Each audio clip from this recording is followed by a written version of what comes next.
maneira, de forma isolada, também não funciona. Quer dizer, pode funcionar, mas a permacultura é mais do que isso. Obrigada. Então a gente vai estar sempre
localizada ali no oeste da Bahia. A gente tem um conceito de projeto comum também, que eu gostaria de partilhar, que é o conceito de planejamento permacultural. Então, eu poderia planejar uma propriedade hipotética usando de outros conceitos. Eu quero usar o biorregionalismo, ou eu quero usar o design biofílico. O nosso conceito de planejamento vai ser o permacultural. A gente vai seguir a metodologia da permacultura. E, por último, vão vir as técnicas, né? Quais são as técnicas que a gente vai aplicar para que esse planejamento seja eficiente, para que ele funcione? O que queremos são propriedades harmoniosas neste modelo, não seguindo este desenho. Cada propriedade é um contexto, mas esse aqui é um exemplo, né? Para que cada um comece a pensar em seu cantinho especial que gostaria de planejar. E o que a gente vai levar em conta no nosso planejamento a partir de agora, o tempo todo? Fluxos energéticos, todos os fluxos que influenciam numa paisagem, numa dada paisagem. É a paisagem que a gente vai estar planejando. Então, no futuro a Cris vai estar planejando lá em Santa Catarina, eu vou estar planejando em Minas Gerais e a Suzy vai estar planejando aqui em Barreiras. Então, os fluxos energéticos que estão presentes na paisagem onde a gente está trabalhando. Segundo ponto, as necessidades e as demandas. Quais são as necessidades e as demandas da Suzy para o planejamento dela e quais são as necessidades da Cris para o planejamento dela? Essencial. Por quê? Porque a gente quer trabalhar com demandas que sejam reais nos nossos planejamentos, para que seja eficiente. E a nossa ideia de aplicar um método de planejamento é a gente economizar a nossa energia. A nossa energia em forma de tempo e de recursos também, né? Incluindo dinheiro, né? Recursos monetários, recursos energéticos. A gente já falou disso aqui também. A gente quer fazer um planejamento eficiente para que a gente tenha mais tempo livre para fazer outras atividades. E para viver, né? Porque esse é um paradoxo também da sociedade, né? Que a gente tem sempre tantas tarefas, tantas funções e tantos compromissos que onde é que está esse tempo de vida, né? Que é o que a gente precisa, né? Para viver. Então, o que queremos ganhar tempo para outras atividades. O planejamento permacultural ou o design permacultural, da forma como quiserem chamar, ele parte da observação da realidade. Ontem o Elias falou muito sobre os padrões da natureza, o Elias e o Arthur, né, apresentaram os padrões. E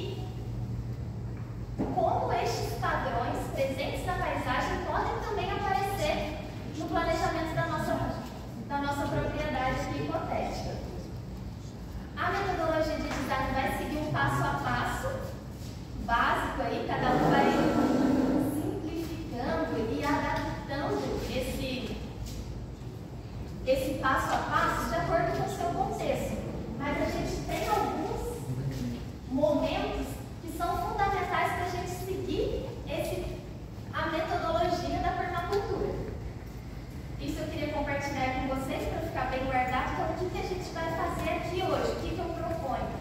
Hoje, uma tarde de domingo, né? A gente já teve uma manhã aí movimentada, vai para lá e vai para cá, várias coisas acontecendo, ideias fervilhando, coisas que nos tocam e nos movem. E eu gostaria que essa tarde de domingo fosse uma tarde divertida. Então, a proposta para a gente aplicar essa metodologia, esse passo a passo de planejamento, é que ela seja feita através de um jogo. Então, esse jogo vai ter esse tabuleiro comum aqui para nós. Esse tabuleiro delimitado é a nossa propriedade hipotética. É uma propriedade hipotética, uma propriedade plural, que vamos planejar todos juntos, seguindo a metodologia da permacultura. Para isso, a gente vai seguir esse passo a passo. Primeiro, é definir o objetivo do nosso planejamento. Então, eu faço essa pergunta que a gente vai responder rápido. Qual que vai ser o nosso objetivo comum ao planejar essa propriedade? Aí, quem quiser... Otimizar as energias. Tá, a gente quer planejar uma propriedade otimizando energias. Show, já temos dois objetivos bem legais: otimizar a energia e chegar próximo da autossuficiência. Temos um objetivo legal, assim, autossuficiência. Pode marcar. Legal. O outro objetivo aqui, formar uma ecovila. Algum objetivo outro aí que vocês queiram colocar para a nossa terra? Confortabilidade na vida, ficar confortável.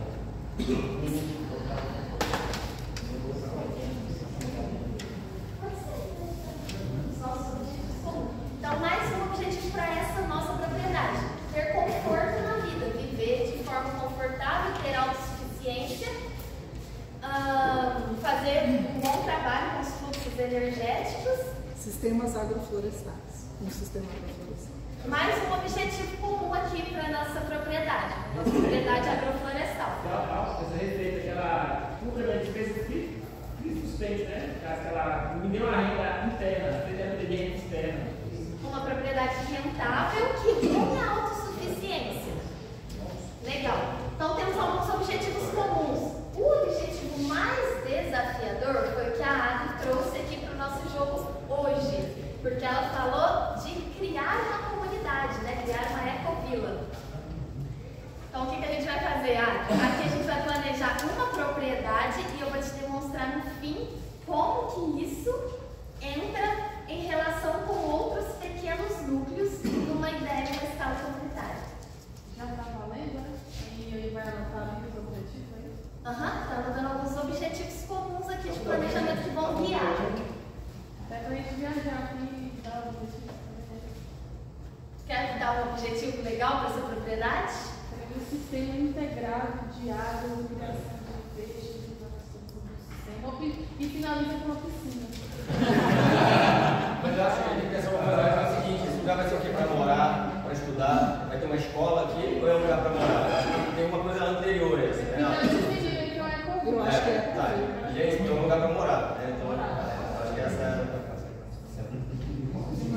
Morar esse tipo. Eu acho que A Letícia trouxe alguns elementos. Isso é bem legal, está aqui na minha fala. A Letícia trouxe alguns elementos para a gente começar a diferenciar esses termos e conceitos que são importantes na permacultura também. Porque a permacultura chama tudo que a gente quer posicionar aqui, distribuir ou inserir na nossa propriedade de elemento. Então, um tratamento de águas eficientes que termine numa piscina, eu estou considerando como um elemento. Vai ser o elemento que a Lelê vai colocar na nossa propriedade. Cada um vai poder posicionar um elemento. E aí, o objetivo eu estou vendo como algo mais geral. Foi a autossuficiência, o conforto, o viver bem, o viver em comunidade, né, não ter relações. E a agrofloresta poderia ser um elemento, mas eu posso ver ela como objetivo também, de ter uma produção. Então, são objetivos comuns. A gente começa um projeto assim, né? Qual que é o meu objetivo com esse projeto?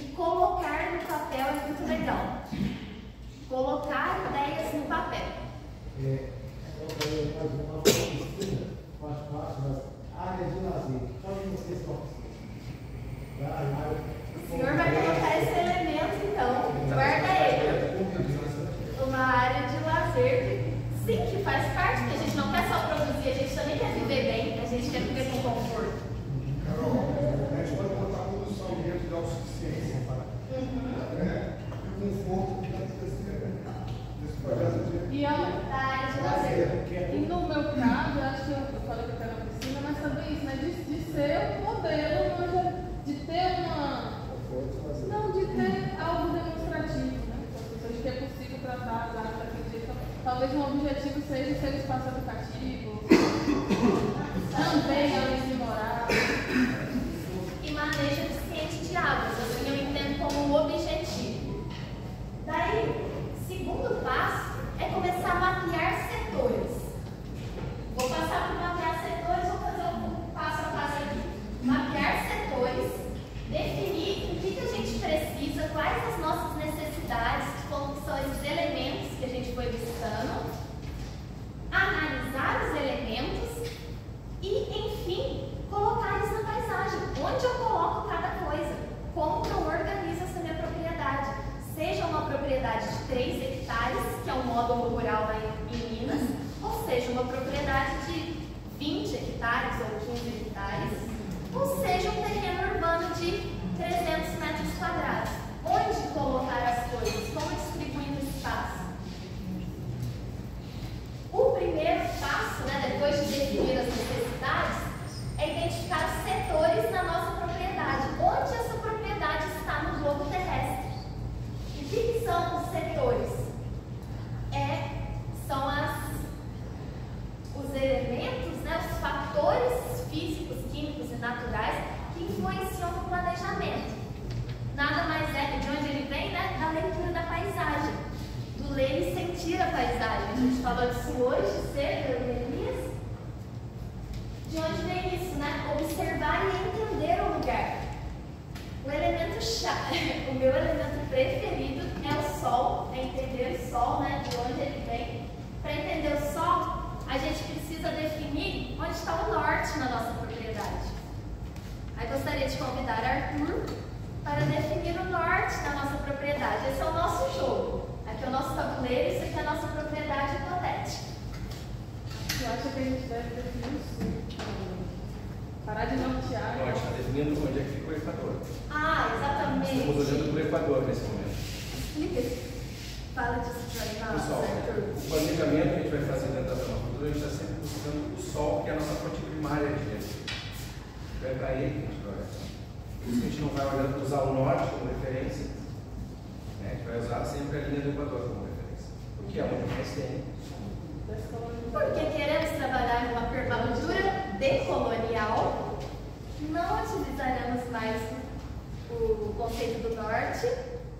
Aí é por isso que eu fiz esse aqui com EQ. De Equador. Até porque é importante saber que a gente está formando permacultores para o mundo todo. Então, se um dia vocês forem trabalhar no hemisfério norte, a referência de vocês vai ser o sol, que vai estar predominantemente ao sul. Então, é isso aí. O que importa é o Equador. Exatamente, porque a gente está aqui falando, né, de hoje eu falei do caminho do sol no céu, da volta da celeste. Você considerando quando a gente está no hemisfério sul, ele se comporta de um jeito. Se a gente está planejando, né, fazer um projeto, não sei, Canadá, França, onde é que queira estar, em algum lugar do hemisfério norte, a Letícia nem quer ir. Tá, não quer planejar? Enfim, o sol vai se comportar de outra forma, só para ter isso em mente, né? O sol, ele vai estar mais tombadinho para sul no hemisfério norte. Então a gente não pode dar essa gafa de projeto de jeito nenhum. Por quê? Porque são as faces que a gente tem mais insolação. Tá montado. Alguém quer posicionar aqui outros elementos que influenciam na leitura da paisagem?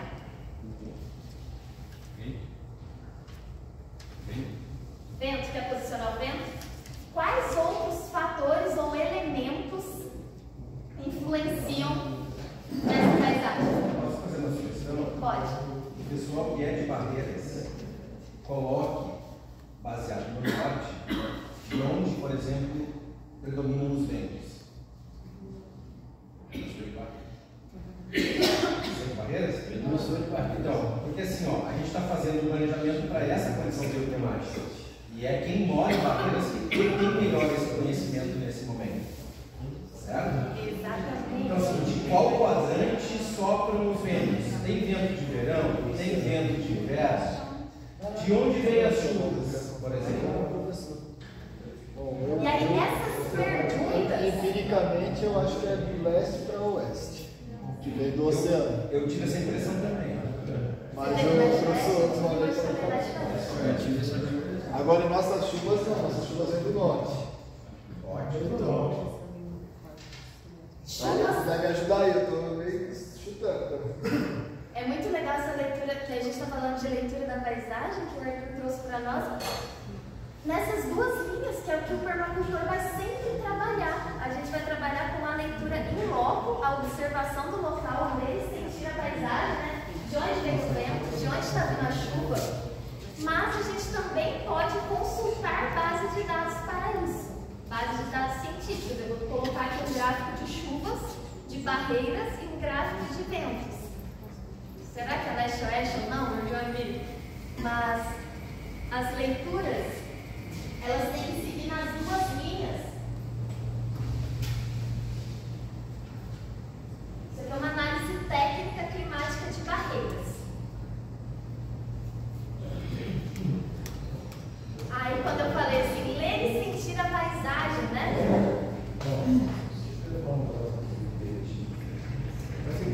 A gente viu a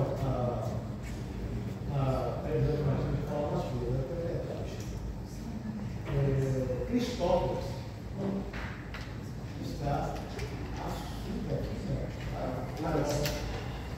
Cristópolis No leste. que é a chuva que mais se mantém lá de lá e aqui lá. As que veio de São Desidério e as que veio de Cristópolis. Sul-leste. São as chuvas que mais são fortes. Quando elas começam a formar os blocos. As chuvas, no caso. Formar aqueles blocos verdes da direção de Cristópolis. Uma vez eu vi sobre esse estudo dos rios aéreos e que eles vinham que parte da nossa chuva vem da floresta. Só que aí você tem, ela vem aqui, formando do Rio Preto, usa do Ar Magalhães, causa enchentes aqui, aí quando chegam aqui, ela só faz feito o balamento da escarpa ali e não chove aqui. Muitas das vezes. Então tem essa história da confusão da quantidade de barro, ela tem um bloco. Aqui ela está no rio. Então que aqui, no dentro do parede, chove muito. Chove todo, aí a gente começa a ver os próximos. E vem chuva também na direção de São Desidério. É mais o que dali, do que Leste e sul. Então temos dois barreirenses fazendo análise do clima aí. Vocês posicionam? A gente teve uma análise aqui de campo, de ventos e de chuvas. O meu posiciona a chuva aqui de onde ela está vindo, de acordo com a orientação do seu município, né? Do município. Mas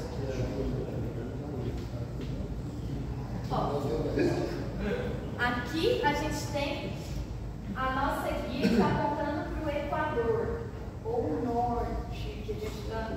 Por enquanto a gente está usando Não, é só para todo mundo entender, porque se vocês receberem um mapa, ou uma planta, ou um projeto, vai estar um M aí. De onde será que a Ana e o Arthur tiraram o E aqui? Só para a gente contextualizar bem. Mas isso aqui é o nosso norte. Então, quando a gente está apontando, está olhando para norte, igual a gente estava lá hoje, a nossa mão direita vai estar apontando para leste e a nossa esquerda para oeste. Então, a ideia. Hoje eu tive bem essa impressão. Quando a gente observou lá no alto que tinha aquele capim voando, ele voava. A Pri falou, né, da sombra dela, que estava bem projetada leste-oeste. A gente estava num lugar bem para observar. Se for Cristópolis lá, isso é lá.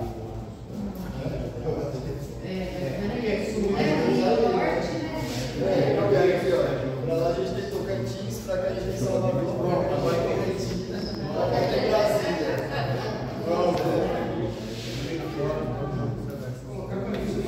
Então a gente está marcando. já que foi sinalizado tanto o sul como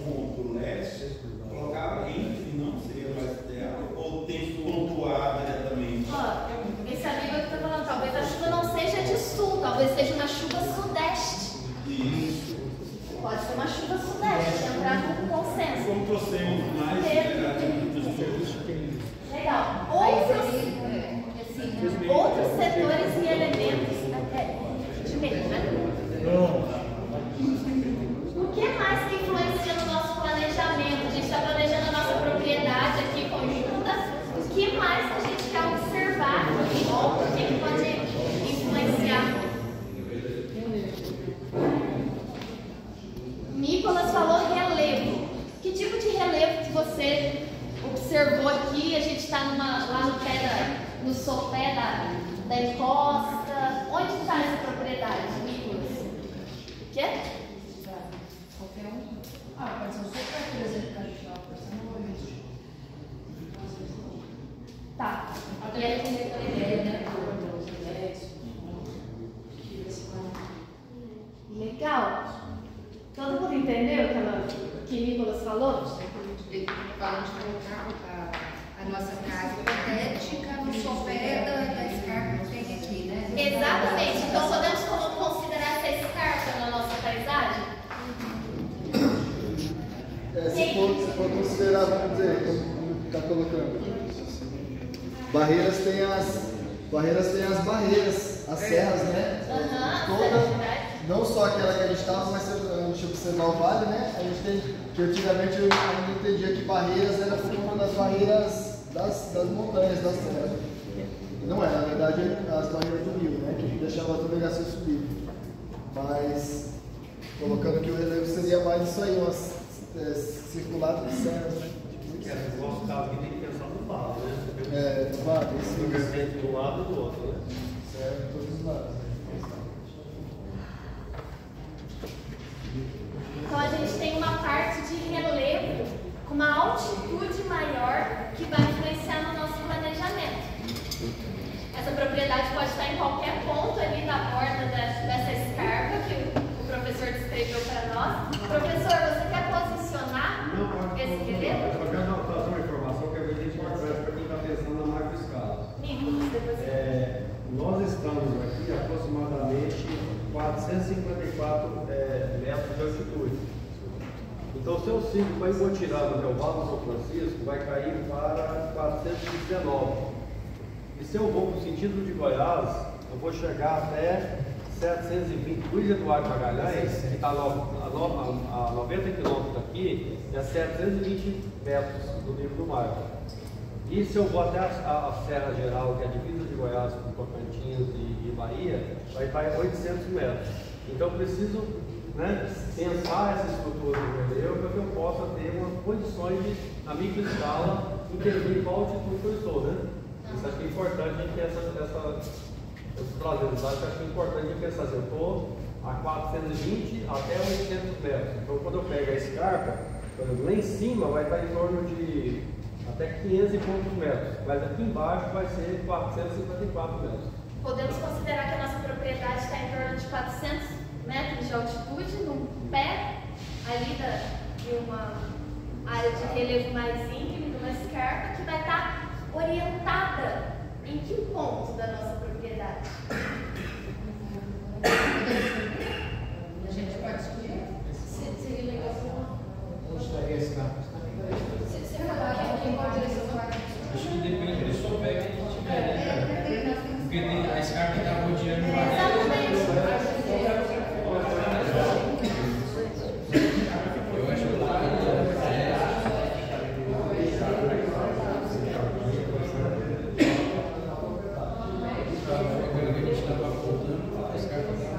Essa propriedade vai ter água? Vai ter alguma fonte de água nessa propriedade? Essa parte aqui, pessoal, tem uma fazenda, uma antiga governadora da Bahia, tá? Então,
Então, uma propriedade que possa não ter água, mas possa ter água, ela estará nessa descida. Não sei se eu consigo trazer. Tá? Nessa descida, então nessa margem. Essa margem oeste aqui que eu estou. Tá? Ou terá água, ou poderá gerar água, porque ela estará vindo pelo subsolo. Legal, isso todo mundo entendeu o que que... E se for pelo lado de cá, não, ela já passou. Sim, é uma leitura bem interessante que o colega fez da escarpa e é exatamente o que o Arthur falou hoje da curva-chave. Então, qual que é a ideia disso hoje?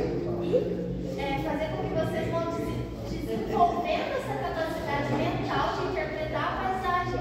Porque você fez esse comentário, aqui não tem água, mas pode vir a brotar água em algum momento. E se ela vier a brotar mesmo, provavelmente vai ser daqui, nesse ponto.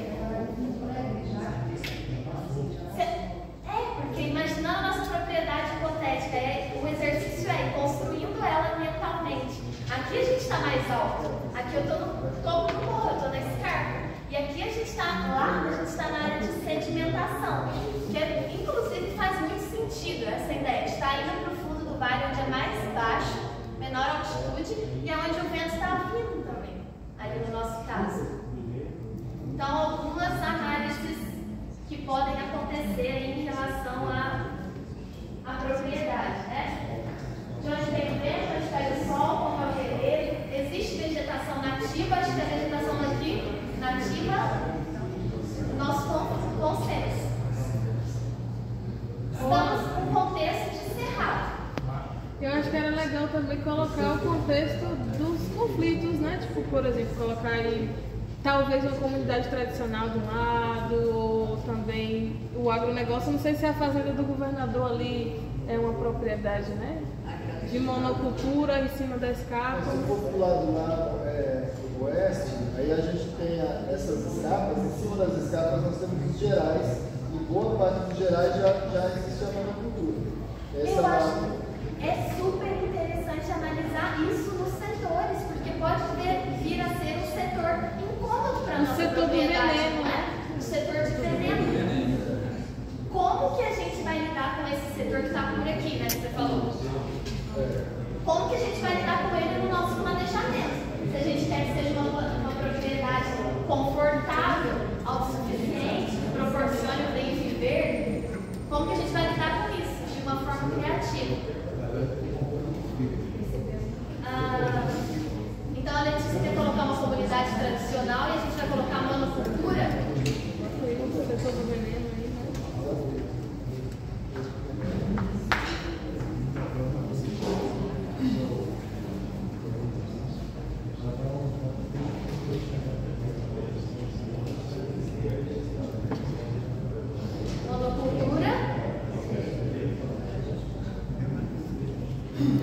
Então a gente tem um problema que tem aqui que pode ter relação com agrotóxico, com contaminação, inclusive pode no futuro até contaminar a nossa água. As comunidades de pessoas. Oi? Conflito de pessoas. Infraestrutura, eu acho que seria legal, né? Aqui, né? Como que é a infraestrutura para a nossa propriedade?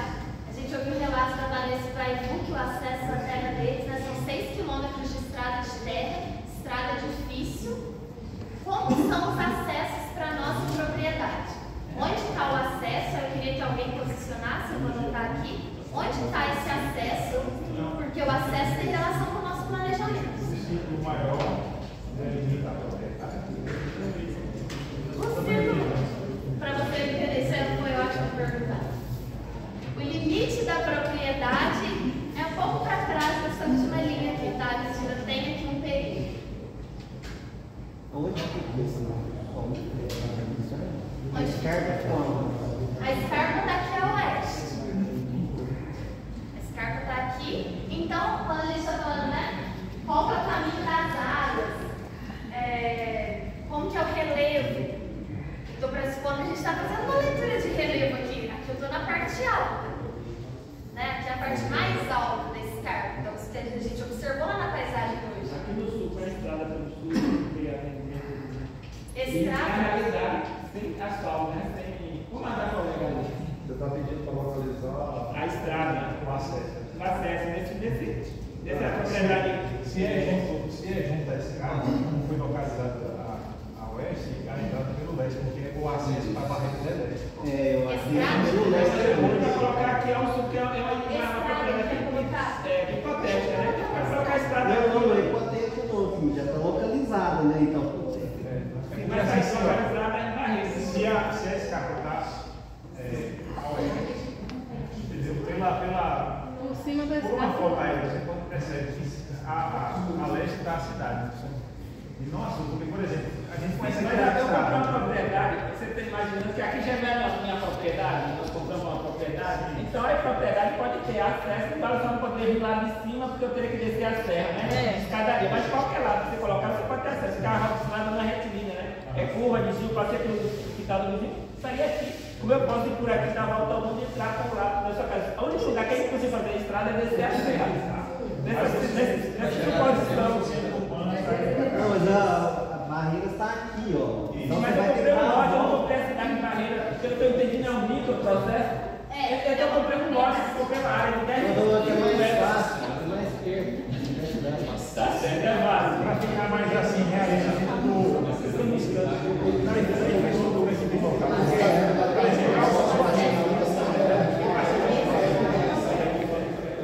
Pessoal, ó, a estrada não é para criar um ponto de conflito. Eu gostei que os meninos eles se identificaram bem, ó. A cidade está para cá, então eles estão visualizando mesmo de fato a cidade. Aí esse amigo aqui me perguntou, Ana, mas você está falando da estrada que vem da cidade ou a estrada que acessa a propriedade? Não, é entrada, não é entrada ou é entrada? Aí temos duas questões aqui. Esse amigo quer colocar a estrada mais do que a sua, é isso, né? E vocês estão defendendo a então tá, porque a gente está vai ter que dar a volta para você poder dar a volta. Tudo bem, então tudo bem que a estrada está vindo na parte mais baixa do terreno aqui, está todo mundo seguindo. A gente tem um acesso aqui, o acesso à propriedade. Em comunidades tradicionais tem uma possibilidade de ter aqui.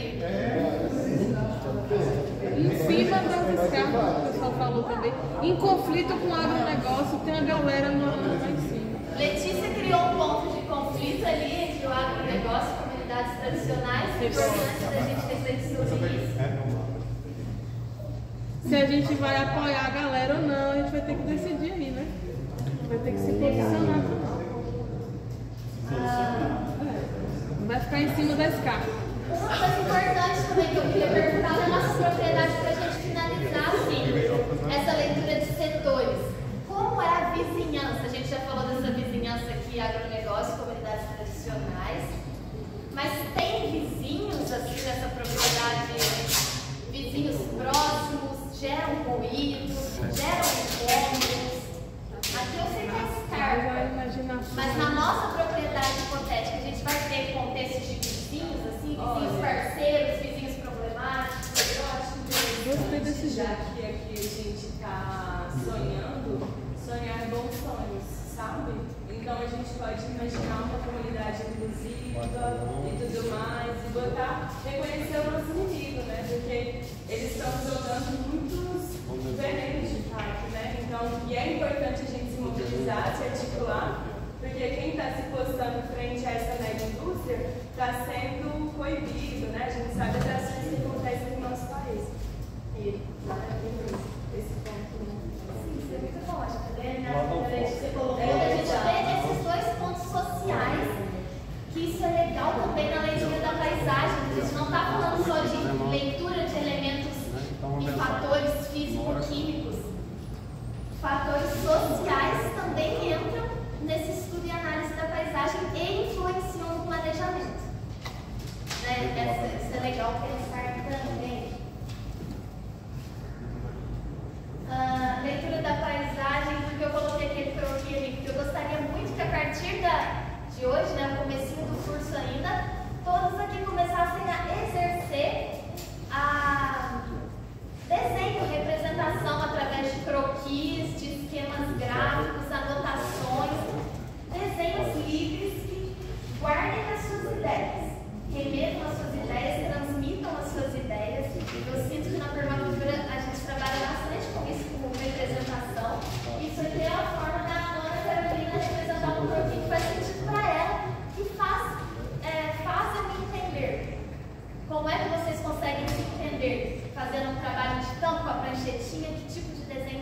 que dá para fazer, passando as características que a gente precisa saber. Onde é que está o sódio, onde vem o vento, como que eu consigo me organizar isso. Então a gente fez aqui o nosso reconhecimento de setores na paisagem. Essa foi a primeira proposta desse primeiro ponto. E a gente fez essa identificação de setores de uma forma prática, né? Com a nossa vivência prática, a vivência dos habitantes. Aí como a gente falou de dados científicos e dados empíricos, né? Dados em loco, eu trouxe para mostrar para vocês a base de dados.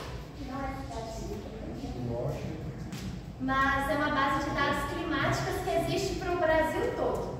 Essa base é do Ministério, do Governo, né, Federal. Chama Projeti. Eu compartilho o link, vou trabalhar para compartilhar com vocês todas essas bases de dados que eu uso para o projeto. Ela tem base de dados de todos os municípios do Brasil para consultar clima, né? Porque uma coisa eu consultei lá de Caxambu, Barreiras. Fiquei pesquisando lá no Google Earth onde está Barreiras, o que tem no entorno de Barreiras. Eu vi que Barreiras está em uma latitude de 12 graus. É importante, né? Estou fazendo leitura de paisagem lá de Minas Gerais. Estava classificado lá que Barreira tem um clima tropical semi-úmido, típico do Cerrado, como estação chuvosa de outubro até abril e outra seca. Esse gráfico aqui de baixo, eu não sei se tem a luzinha, é o gráfico de chuvas de Barreiras. Então a gente vê que a gente tem meses extremamente secos. Na aula de arquitetura eu vou trazer os dados climáticos de onde é a minha casa, para vocês terem um padrão ali. Tem um ajudante aqui. A gente tem chuvas, né, no final do ano e um período muito seco. E as nossas temperaturas anuais, olha, de janeiro a dezembro, elas têm uma amplitude térmica alta, uma variação, né? Quando isso aí são dados de estudo do ano passado? Média. Esses dados são do ano passado. Esses dados são do ano passado ou desse ano. É, a gente isso aí não é consegue. média histórica, não tem como é que histórica. Não, ele também é janeiro, fevereiro, chove bem aqui. A gente compartilha isso, foi com Federais de Minas Gerais, estava em Minas. Como será que é esse lugar que eu vou conhecer? E aí, como que é legal isso, assim, de tipo, tá? Eu consultei essas bases, mas elas não estão relatando a realidade que os moradores aqui estão me falando. Não, é porque é um dado do ano passado, é só por conta Não é a média. Então, isso é legal. Então, Ana, você pegou uma base, um ano ativo. Você está consultando um ano ativo, porque no contexto real, a gente tem um janeiro chuvoso. Isso é trabalhar com as informações que são técnicas e que são empíricas, que vêm do conhecimento tradicional de quem está vivendo. Que isso é legal trabalhar nas duas linhas, né? Já que a gente está dentro da academia. Isso é uma importante, porque quando até que eles falam também, há uma diferença, mas basicamente está nessa linha. E o interessante lá dentro é o seguinte: quando eu cheguei aqui em Barreiras, eu fiquei um pouco assim, observando o que é que poderia se fazer, por exemplo, na área que eu trabalho, que é o gerenciamento de alimentos, e como é que eu poderia utilizar, por exemplo, esse sol que a galera só reclama, com razão, obviamente, também, né, suas razões, porque não é só a questão do Cerrado, tem outras questões que, sabe, que envolvem todo o contexto, né, que nós estamos aqui inseridos, do agronegócio, da monocultura, né, e tudo mais. Mas aí, observando, eu fiquei analisando sobre a questão da desidratação de frutas. Porque eu fui parar para analisar que aqui, além desse fator, que é o sol, a intensidade solar e do calor em si, também tem a questão da baixa umidade. Então, que era ideal para, por exemplo, a desidratação de frutas. Então, aí eu construí o meu desidratador, né, e aí eu fui observando toda essa lógica para aqui, que é maravilhosa. Você coloca, por exemplo, vou dar um exemplo aqui, a banana não, porque a banana não tem que tirar, normalmente porque senão ela vai caju. Caju, pronto, mas eu ia dar um exemplo da beterraba. Fazer a farinha de beterraba. Você coloca de manhã, pode tirar de tarde que está perfeito. Já está no ponto de triturar, sem brincadeira nenhuma. E outra, tem outras, o tomate 2 dias, Porque você tem que tirar à noite, porque senão você vai ter uma questão do fungo, da umidade, né, que fica na caixa que sobe, porque tem a parte fria que entra e de calor que sai, né, quando você vai fazer esse processo. Mas a banana você demora, eu vi locais como Minas Gerais, por exemplo, o sul que demora, sei lá, 8 dias. Aqui eu consigo tirar a banana desidratada e com potencial eu coloco um melaço, né, que ela fica bem daquela cor dourada com 3, 4 dias. Né? E se eu deixar mais um dia, fica no ponto perfeito, que essas casas que vendem pó de sabores não chegam aos pés da banana. Então, esse fator aqui eu achei importantíssimo. Foi uma observação. Oi? Aqui a desidratação é formidável. Desde a agricultura e também, e só mais um pouco, e para baixo, nós temos o pessoal de plantas, de plantas medicinais, mas na sombra também, você colocar uma cidreira de tarde que já está de boa, tranquilo, colocou de manhã, sem brincadeira, tem hora que chega 3 horas da tarde, e estou falando na sombra, viu gente, que aí você não vai usar no sol, quanto precipitativo, né, da planta, mas de tarde já está no ponto perfeito. Algumas mais súditas, obviamente, né, de folhas mais súditas você vai ter um tempo maior. Mas plantas medicinais também, o pessoal está com projeto muito bom de cal, muito bom em fazer plantas medicinais. Isso é bem legal, porque é fazer a leitura de barreiras também, entender quais são os nossos potenciais, né? São diferentes potenciais de políticos, de níveis. Mas eu gosto de trazer então os dados técnicos só para vocês saberem que existem no Brasil todo, né, esse tipo de dados. E é legal, assim, além de temperatura, a gente consegue ver esse gráfico de rosa dos ventos, eu adoro. E aqui o que está mostrando? Exatamente, o Rogério e o Arthur agora saem. A gente tem um elemento móvel na nossa propriedade, a gente vai ver que os elementos são móveis. Mas, olha que legal esse gráfico de ventos aqui, ele mostra que os ventos de barreiras, eles são predominantes, né, de leste a oeste. Sendo que os que vêm de leste para oeste, né, aqui é a leitura do gráfico, né, não sei se alguém tem dificuldade. Mas é a direção dos ventos e os que vêm de leste são mais fortes mesmo. E foi exatamente o que o pessoal identificou ali, olha, ventos vindo de leste, a gente sentiu isso hoje no campo, né? Foi essa vivência no campo. A umidade relativa, isso já está claro para todos, né? Que a gente está aqui na agosto, setembro, os momentos com a umidade mais baixa. E isso aqui é uma carta solar, uma análise solar técnica que eu comentei, que eu falei hoje com o Marcelo, né? Eu não estou de acordo que o Sol passe em momento nenhum voltado para sul. Eu não vou entrar nesse mérito neste momento, mas o que essa carta solar trabalha? Ela é um instrumento técnico da arquitetura também. Ela planifica, né, nesse plano aqui de 2 dimensões, que é o papel ou a tela do computador, onde a gente vai estar trabalhando, o movimento do Sol no céu. Lembra que eu falei hoje, essa parte visível do céu é a abóbada celeste. E o Sol vai sempre caminhando de leste a oeste, mudando de alturas ao longo do ano, nos solstícios e equinócios. Essa ferramenta técnica aqui da arquitetura planifica a abóbada celeste num plano de 2 dimensões. Então, ela mostra o movimento do Sol. Então, quando a gente falou na questão do Sul, ela é toda dividida em dias do ano e horários. Essa última linha aqui, olha, é 22 de dezembro, solstício de verão. Aqui a gente vê que o Sol está nascendo mais para sul, tá vendo?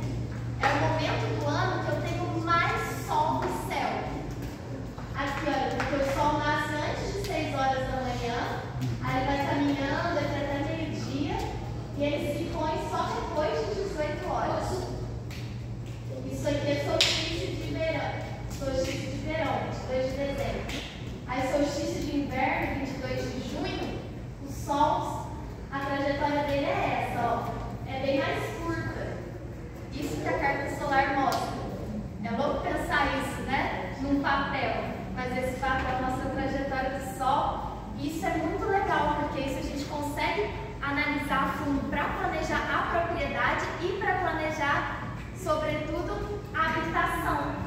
para ter detalhe no olhar da habitação, né? Como é que o sol vai funcionar nas minhas janelas, como é que ele vai entrar na minha casa, ou nas minhas varandas, tudo com simulação de caminho do sol.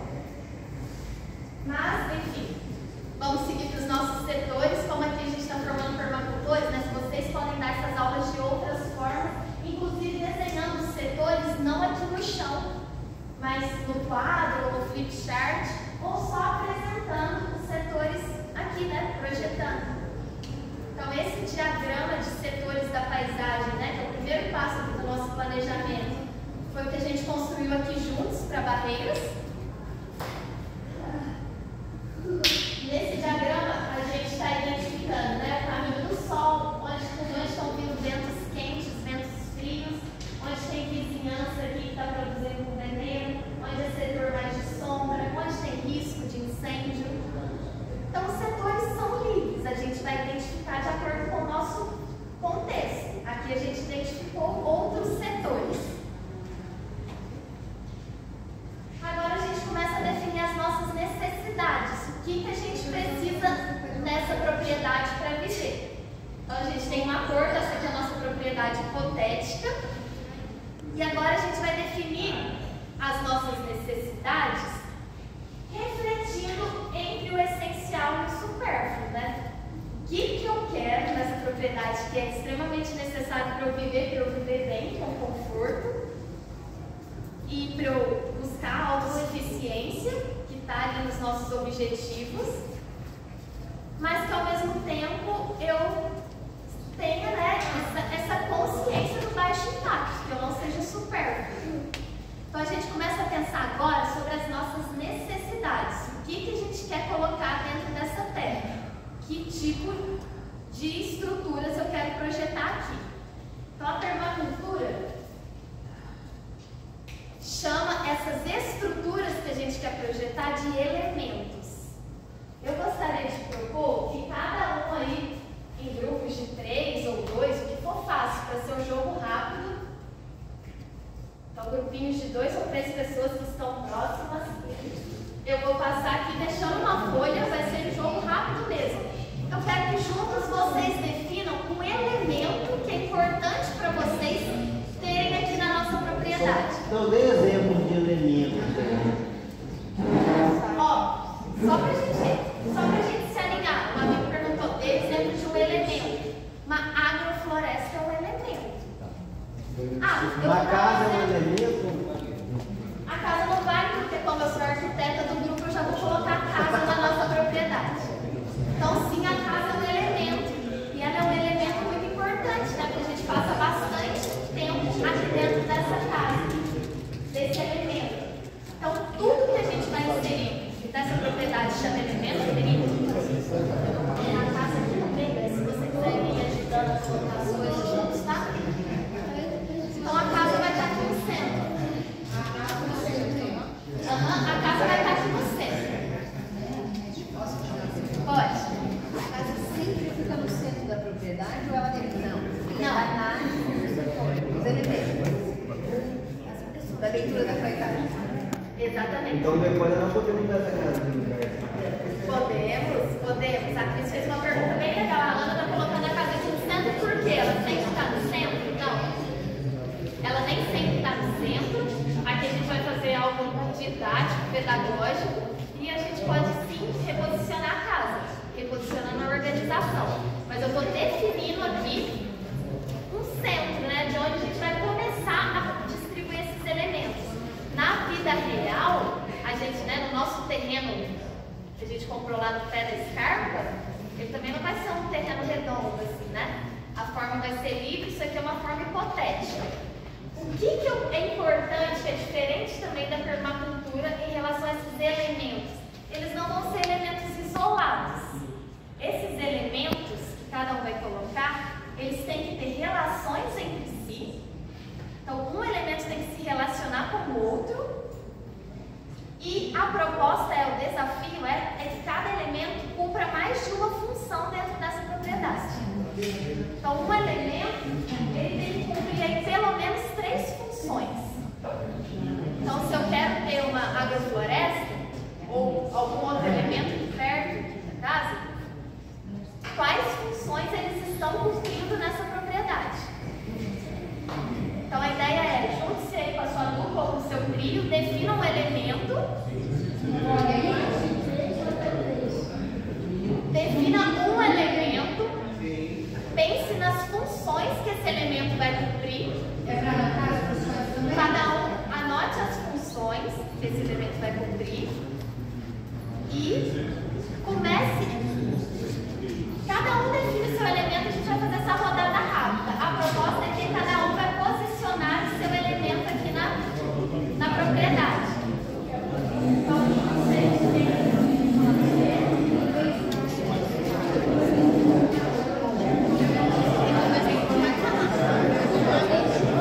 pagar no site.